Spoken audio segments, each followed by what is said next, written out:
connaître moins de gens que ma mère qui m'a élevé et mes frères, c'est impossible.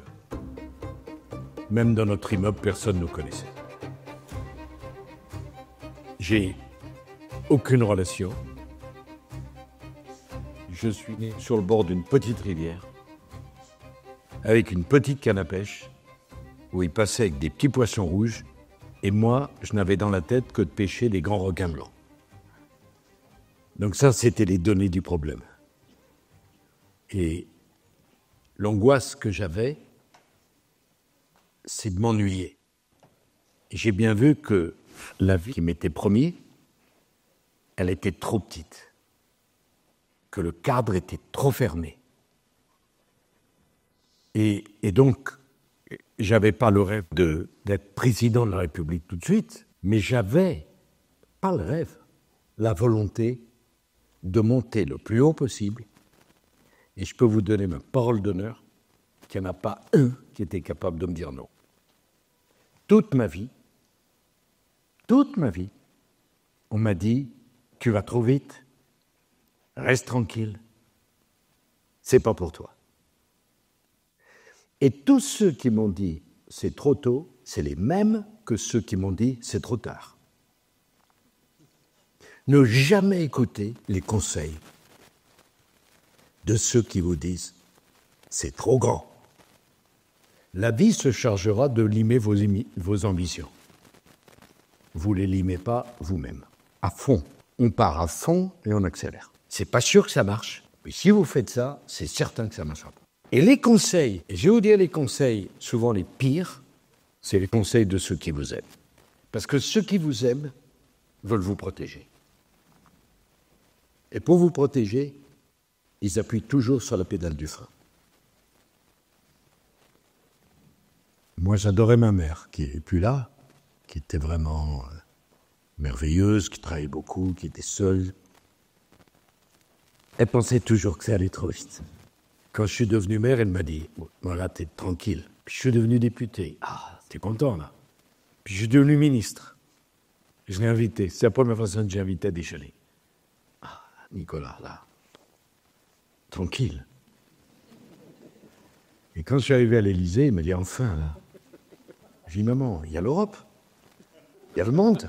Et c'est les gens qui vous aiment, qui, avec tout leur cœur souvent, vous donnent pas un bon conseil. Vous avez la force en vous. Et si vous ne l'avez pas, personne ne l'aura pour vous. Si vous n'avez pas d'ambition pour vous, c'est pas le voisin qui l'aura pour vous. Voilà ce que je pense. Non, c'est ma vie.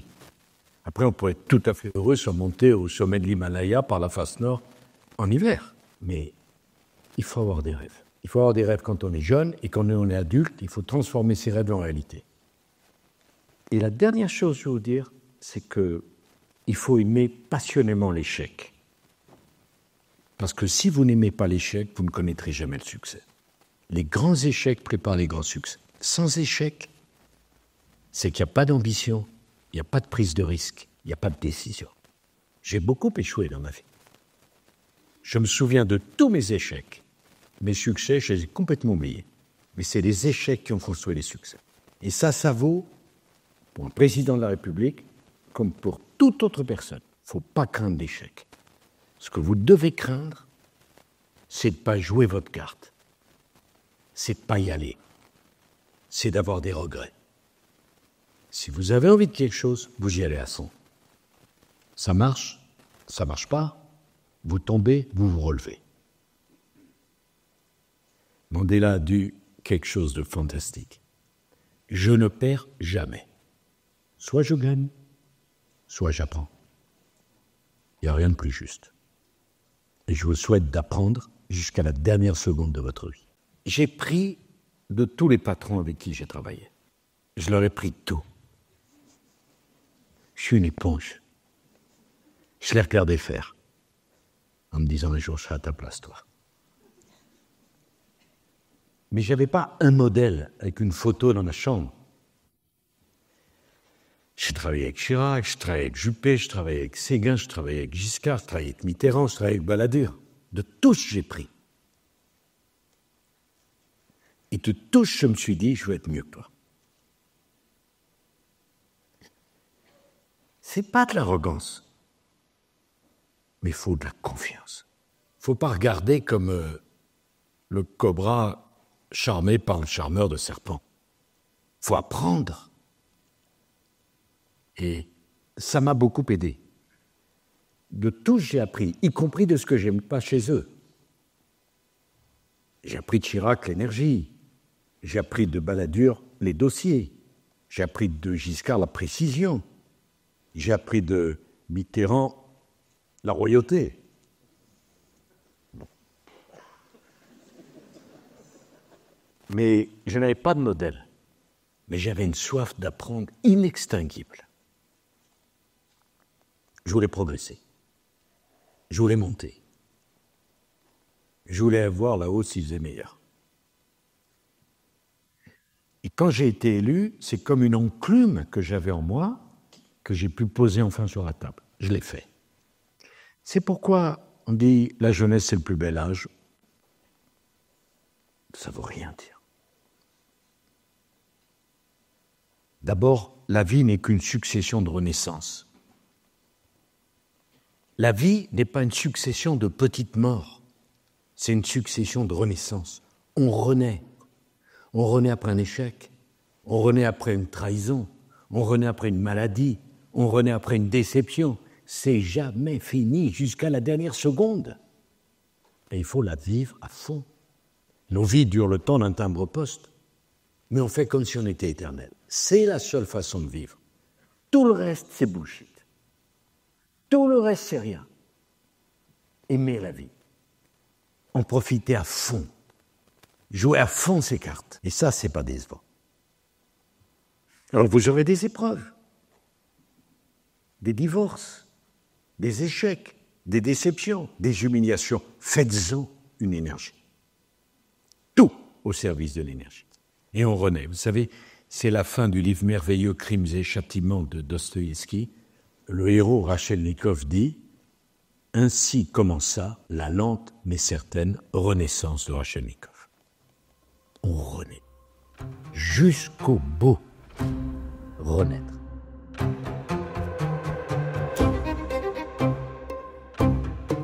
D'abord, on ne change pas les rayures du zèbre. Quand j'avais 10 ans, 12 ans, j'ai tout de suite vu que j'avais des pieds carrés. Que je ne serais pas un grand joueur de football. J'ai tout de suite vu que faire chanteur, waouh, c'était pas gagné. Hein. Mais je voulais qu'on m'aime. Je voulais aimer. Je voulais partager. Et j'ai compris, vraiment très très jeune, que quand je parlais dans ma classe, on m'écoutait. D'un truc, une impression. Moi, j'étais un élève très moyen. Hein.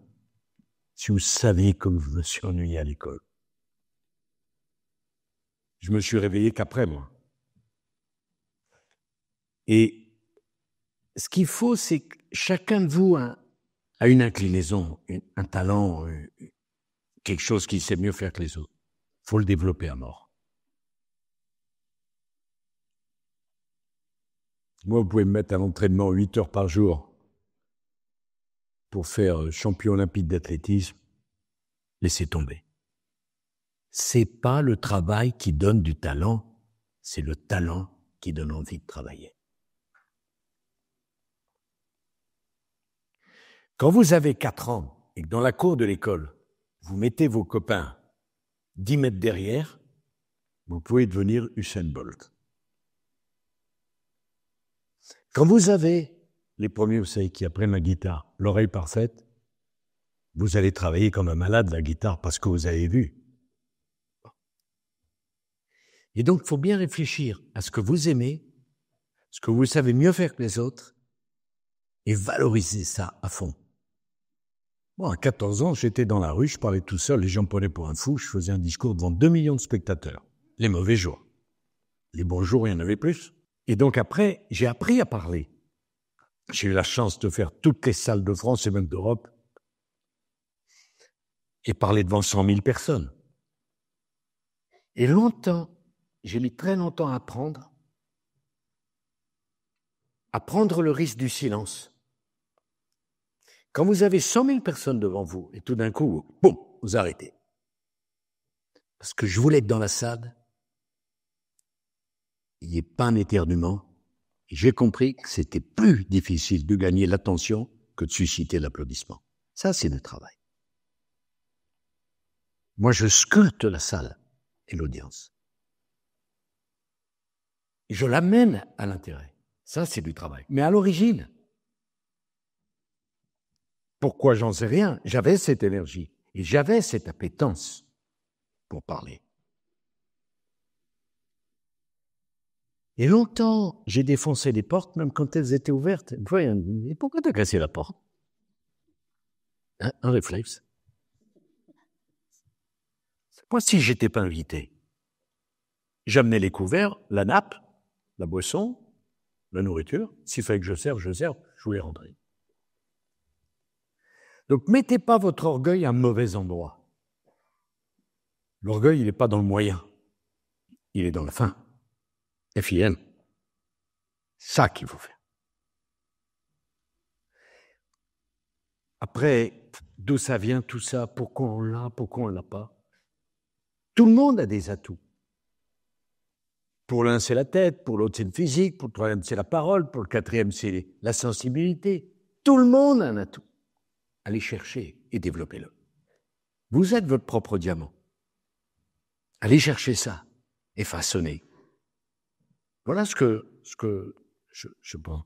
Moi, j'ai pas eu d'exemple, j'ai pas eu de mentor, j'ai pas eu un prof qui m'a charmé, mais j'avais en moi quelque chose. C'est une maladie. Quand j'ai décidé de me présenter à la mairie de Neuilly, j'avais pas 28 ans.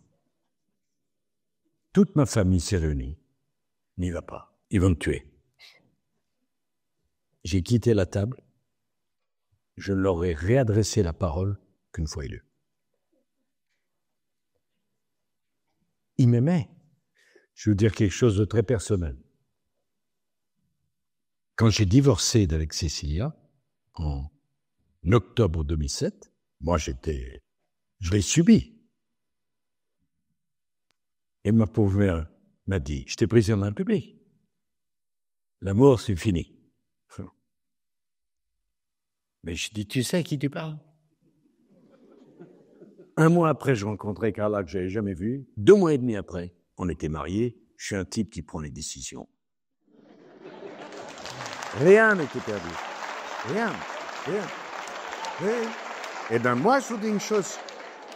Tous, vous allez avoir des déceptions personnelles et amoureuses. Alors, si vous n'en avez pas, moi, je ne veux pas être votre copain. Hein. Mais vous apprenez de ça. Vous vous relevez de ça. Et vous construisez autre chose, mieux, plus fort, plus grand, plus intense. C'est pas la fin, c'est le début. En matière de mariage, moi, je suis...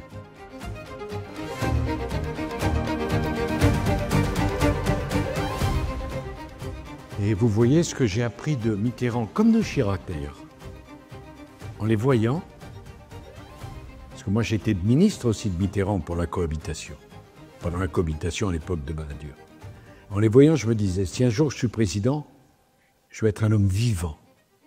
Je ne veux pas être une statue de sel. Et être sentimental, mais c'est un atout. Des cœurs froids, des personnalités froides, vous en rencontrez les pauvres. Quand ça fait mal, il faut le dire. Quand ça fait du bien, il faut le dire. Il faut vivre. Vivre. Il y a 2 choses importantes dans la vie, il n'y en a pas 3. Aimer et travailler. Travailler et aimer. On est fait, nous les êtres humains, pour ça.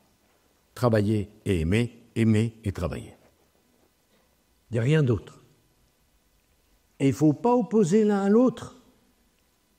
Parce que qu'est-ce qu'elle vaut, votre vie professionnelle, s'il n'y a pas d'amour, il n'y a pas de sentiment? Si vous n'aimez pas les gens avec qui vous bossez. Et qu'est-ce qui vaut votre amour si c'est 40 ans à se regarder dans le blanc des yeux, enfermé dans une chambre? Même avec des performances physiques importantes, on peut s'habituer. Aimer et travailler. Freud a dit quelque chose de très intelligent. Si tu n'as pas de problème pour travailler et si tu n'as pas de problème pour aimer, tu n'as pas besoin de psychanalyse. Je n'ai pas besoin de psychanalyse. Donc oui, il faut des sentiments. Vous n'avez pas deux vies. Vous n'avez pas une vie au travail, une vie à la maison. Vous avez une vie. Vous êtes à la fois une professionnelle et une amoureuse, ou une mère de famille, ou une fiancée, ou un petit ami, ou un mari, ce que vous voulez. Les deux. Ah oui, vraiment. Non, les sentiments, c'est très important. Moi, on m'a beaucoup moqué pour ça. Hein. Quand j'ai dit Carla et moi, c'est du sérieux, des trucs comme ça. Moi, je veux dire un truc. Je préfère qu'on me moque parce que Carla et moi, c'est du sérieux, que d'être piqué à la rue du Cirque. Les sentiments.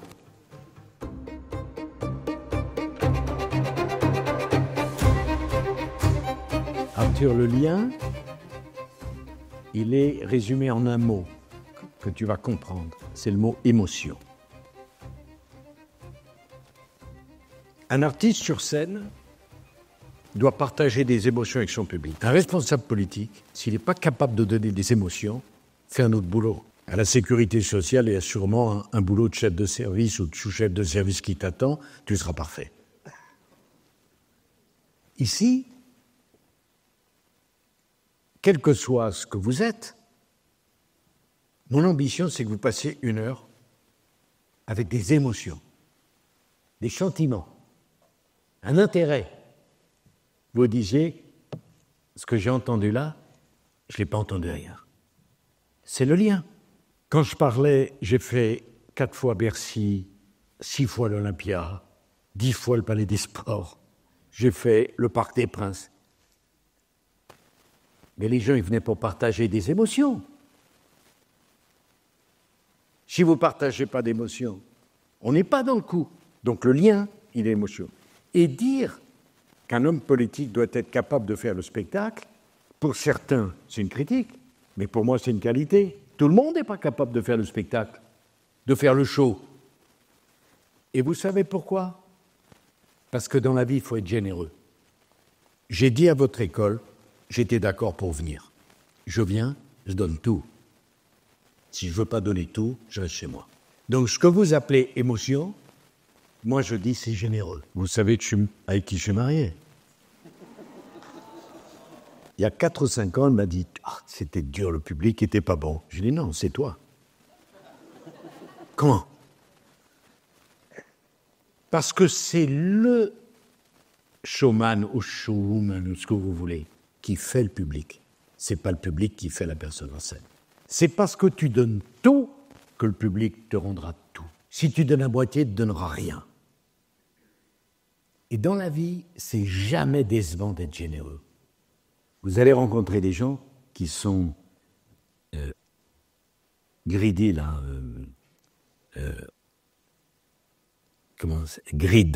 qui sont avares. Mais vous devez être généreux.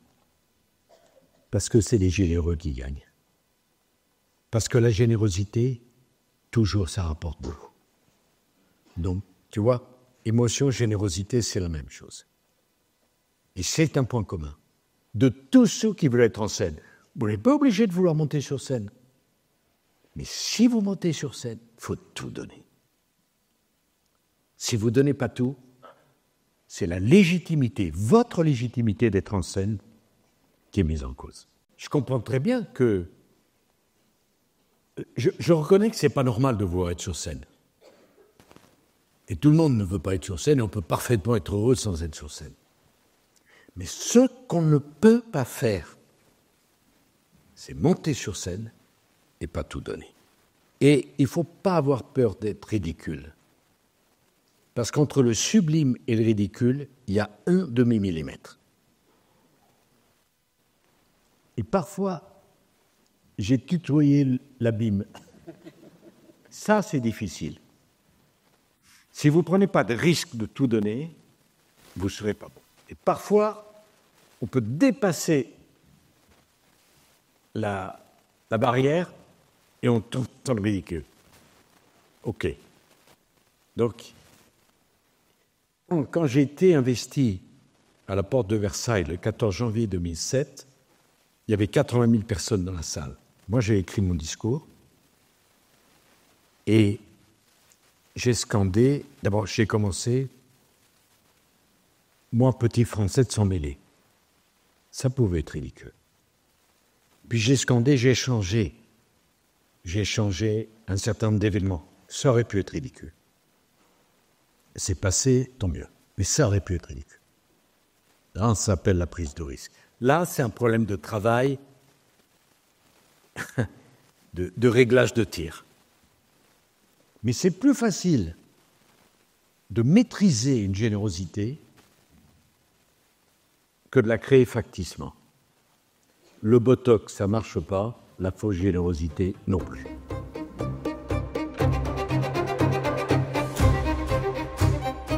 Moi, je ne crois pas que la société est horizontale. Je pense qu'elle est verticale. Je pense que la vie est une verticalité. Rien ne peut fonctionner sans quelqu'un qui fait le leader. Famille, une équipe, une école, une classe, c'est indispensable. Après, il faut que tu comprennes, la difficulté n'est pas dans la prise de décision. Si c'est ton métier, moi j'ai toujours aimé prendre des décisions. Qu'est-ce que c'est ? Des informations rentrent dans mon bureau, elles sortent sous forme de décision. Mon boulot, c'est de transformer des informations en décisions.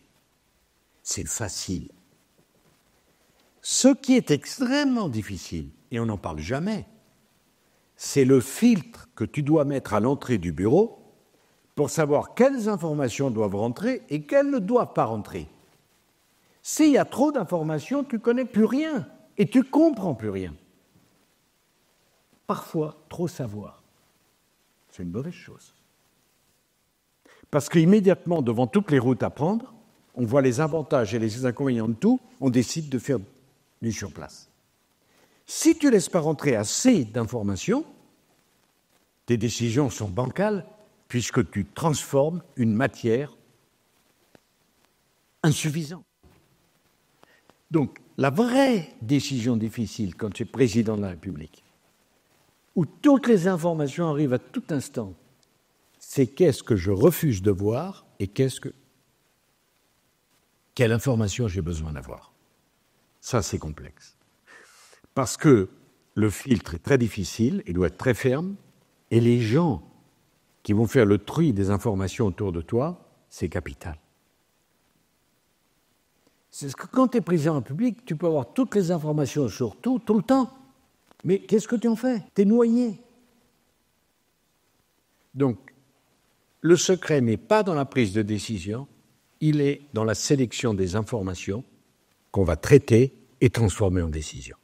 Ça passe par de l'expérience pour savoir ce dont on a besoin comme information et naturellement dans l'équipe des gens qui vont t'entourer, d'avoir les meilleurs professionnels possibles, même si on se trompe forcément. Mais tu vois, on parle toujours de la décision difficile. Moi, je parle de l'amont du choix de l'information. C'est ça qui est difficile. C'est ça qui est complexe. Bon, peut-être vais-je choquer, mais le mot que je déteste le plus dans la langue française, c'est le mot égalité. Et le mot que je préfère le plus dans la langue française, c'est le mot différence. J'aime la différence.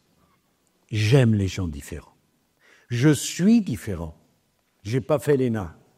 Je réponds à aucun des critères des élites françaises. Je les ai digérés et dirigés. Donc, je préfère la différence. Je préfère la différence à tout.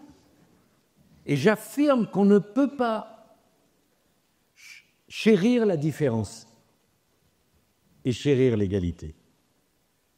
Je m'explique. J'ai 5 enfants. Je les aime vraiment autant. Mais ma façon de les aimer, c'est de les traiter en fonction de leurs différences. Si j'ai 1 heure dans la journée à leur donner, Je ne divise pas l'heure en 5, parce qu'il y en a un qui a beaucoup plus besoin de moi. Et un autre qui est comme un chat de gouttière, qui m'aime et dont je n'ai pas besoin de m'occuper. Tout le monde a des opportunités de rencontres professionnelles, de bonheur. Il faut les saisir. Et pas demain, tout de suite. Alors après, ça ne marche pas, ça ne marche pas. Mais qui a été? Et c'est ça qui compte. Tant que tu n'es pas dans la pièce, tu ne peux pas faire valoir tes qualités. Et je n'ai pas de souvenir de... Bon, peut-être le premier discours à Nice, devant 5000 personnes, en 1975, je n'avais jamais parlé. Et on me dit que j'aurais 2 minutes pour parler. Chirac était Premier ministre. Je vais à Nice, je n'avais jamais foutu les pieds à Nice. Moi, j'ai découvert le paradis, je ne savais pas que ça existait, moi. Un endroit pareil. J'arrive sur la scène, il y a 5000 personnes. Chirac me dit, Sarkozy, là, c'est toi? Oui. Oui, monsieur. Je vais te donner la parole 2 minutes. À 2 minutes, je coupe le micro. Il fallait faire presque 40 mètres pour aller au micro. J'étais tellement paralysé que j'ai pensé que j'avais perdu ma voix. J'arrive au micro. Je me souviens encore. Je vois rien parce que je suis ébloui par les projecteurs. Et je me dis, waouh, il fait chaud ici. Je suis resté 18 minutes. Et que même Chirac, il ne pouvait pas couper le micro. 18 minutes. C'était un dimanche. À l'époque, je travaillais comme jardinier pour payer mes études. J'étais chez Truffaut. Le lundi, je vais travailler comme jardinier, je mets ma blouse, etc. Ma mère arrive, affolée. Elle dit, mais qu'est-ce que tu as fait? Quoi il a fait? La secrétaire du Premier ministre a téléphoné, il veut te voir à 18h. Je ne savais même pas où était Matignon. J'ai pris la coccinelle de ma mère et été défoncée de tous les côtés. Vous savez, c'était les voitures avec les grosses... Je cherche sur un plan, j'arrive à Matignon et je veux rentrer avec la coccinelle. La coccinelle ne m'a pas fait une grande publicité. Les gendarmes ne voulaient pas me laisser rentrer. Finalement, on me fait rentrer. J'arrive là-dedans, je vois des huissiers avec des chaînes en argent. Je me dis, ça existe, un truc pareil. On me conduit, je prends un escalier, on me conduit dans l'appartement du Premier ministre. Je te jure, il y a une table avec des feuilles en or. Une table avec des feuilles en or. J'ose même pas m'asseoir. J'attends 20 minutes. Tout d'un coup, la porte, elle ne s'ouvre pas, elle explose. Chirac, toi, t'es fait pour faire de la politique. Comme ça. Donc, saisis les chances. Saisis la chance. Parce que tous vous aurez une chance. Tous vous aurez des problèmes. Et tous vous aurez une chance. Mais regarde là. Si toi, tu ne la vois pas, tu as des tas de gens qui ne voient rien. Rien. Il faut tout voir. Tout regarder. Tout observer. Toujours concentré. J'ai réfléchi à ce que je vous dis. J'ai 50 ans de vie professionnelle derrière moi à bosser tout le temps. Ce n'est pas un catéchisme que je récite. C'est une expérience de vie que je partage avec vous. Et ce qui compte, c'est, ce que je dis. Parce que je peux dire de la même façon rien et il restera rien. Donc, ce qui compte, c'est l'adéquation entre ce que tu dis, ce que tu penses et ce que tu es.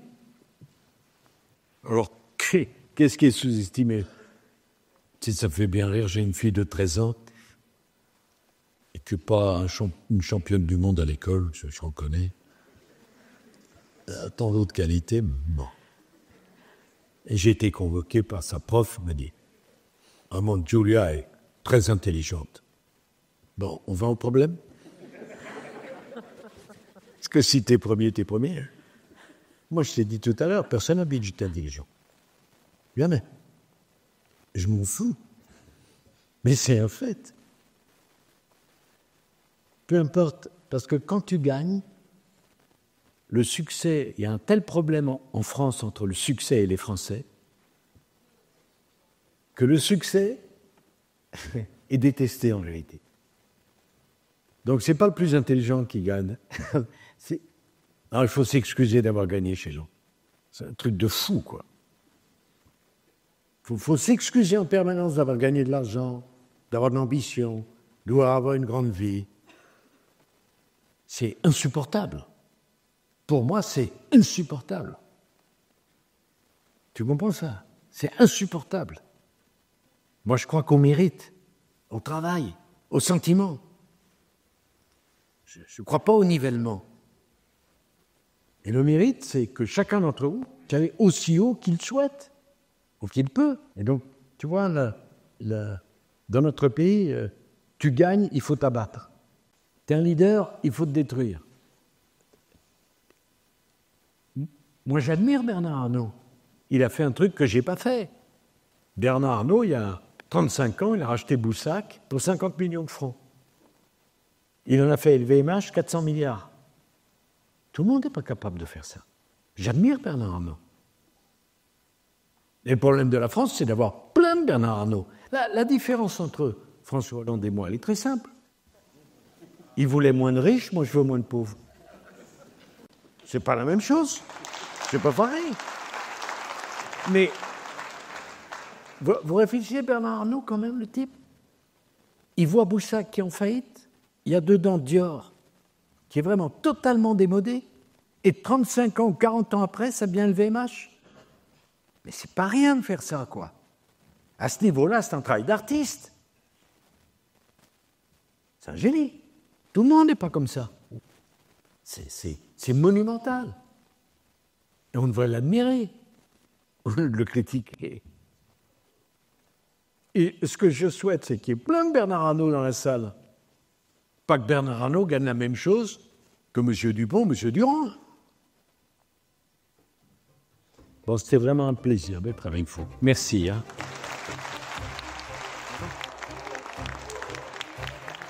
Et bonne chance, Mais je dis une chose. Quand j'avais votre âge, j'aurais tellement aimé qu'on m'invite et qu'on invite un type comme moi qui remplisse mon réservoir d'énergie. Je serais rentré chez moi, j'habitais dans une toute petite chambre, au 7e sans ascenseur. Je me serais dit, il a raison. Ce qui est important, c'est les rencontres. Et moi, je garderai un très beau souvenir de cette rencontre. Et vous devez vous souvenir d'une chose. Tout est possible si vous le souhaitez. Tout est possible.